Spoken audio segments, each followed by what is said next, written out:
Brother Negros Angatin nyo lang to. Mahigit 800 pasahero ang naiulat na stranded ayon sa PCG. Ivan?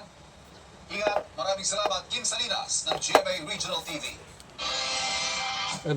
Binili namin to sa Shopee pero parang walang ano eh. Nagcha-charge siya pero parang hindi man magamit, hindi sumisindi.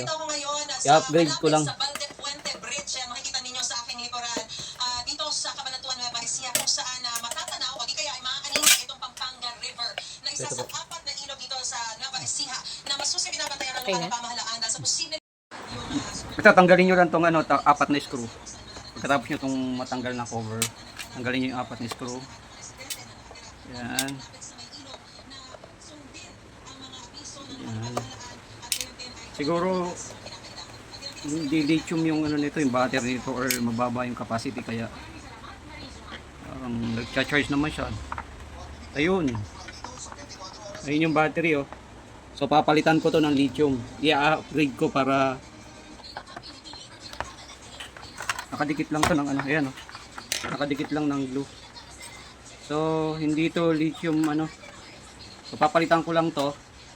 Tapos ibabalik natin, itataas, i-upgrade lang natin yung battery para matagal ang buhay ng ano.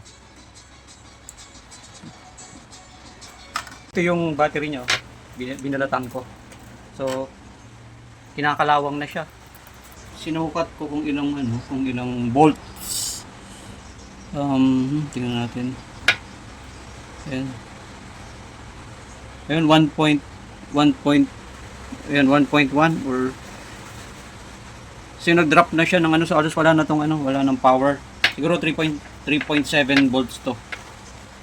So papalitan ko ng lithium na 3.7 volts. Kasi 1.1 volt to 1.5 volt na yung reading.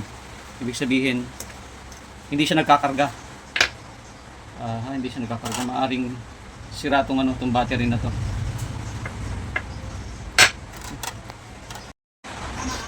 Ayan, ito yung ano, tinanggal ko. So, hindi kasi siya nagcha-charge. So, papalitan ko ng ano, may available ako dito na 3.7 volts.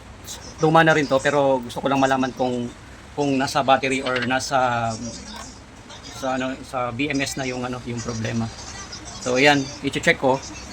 Check ko din. Ko-connect mo lang yung ano, yung red, may kulay naman. So, red lang, connect lang ng red tsaka yung ano sa negative, yung black.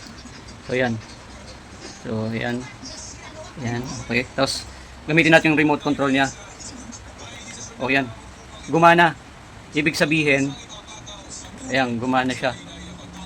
So, hindi siya ganun kalakas. Pero, at least nalaman ko na battery talaga yung ano, yung problema. So, papalitan ko to ng bagong battery. Para magamit. Kasi bagong pa-deliver lang namin to. Siguro, ano, mga old stock na nila to. So, to. Patapon na to. Same size lang yan pero wala kasi nakasulat kung ano kung ilang volt to. Pero ang reading kasi nasa 1 volt na lang siya. So kaya na siya oh. So pinalitan ko ng battery. Okay. Tingnan natin kung okay.